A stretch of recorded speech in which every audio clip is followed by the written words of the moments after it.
শিবরাত্রি আসছে সামনে, এবার আকন্দ ফুলের তো প্রয়োজন পড়বেই।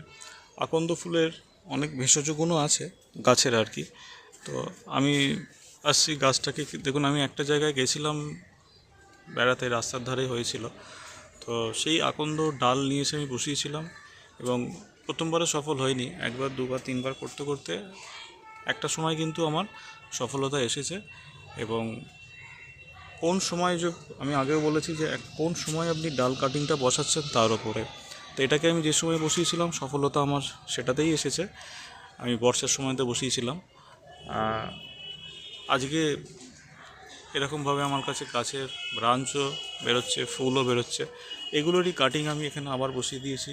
তো সেখানেও দেখুন আমার আরও এখানে ফুল এসছে এখানে।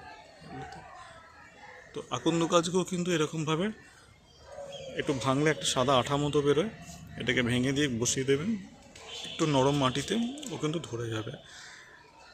দেখতে সুন্দর গাছ, বেশি পরিচর্যা কিছু লাগেই না, ওষুধ তো প্রয়োজনই নেই, আমার রাস্তার ধারেই হয়ে থাকে।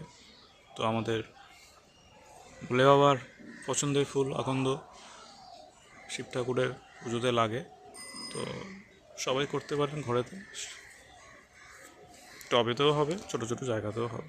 বিশেষ কিছু এর পরিচর্যা খাবার কিছু লাগেই না, যা নর্মাল সবার জন্য তাতেই থেকে যায়। তো খুব বেশি পরিচর্যা করলে গাছ কিন্তু হবে না। পরিচর্যা ছাড়া আপনার আকন্দ গাছ করতে পারেন সবাই।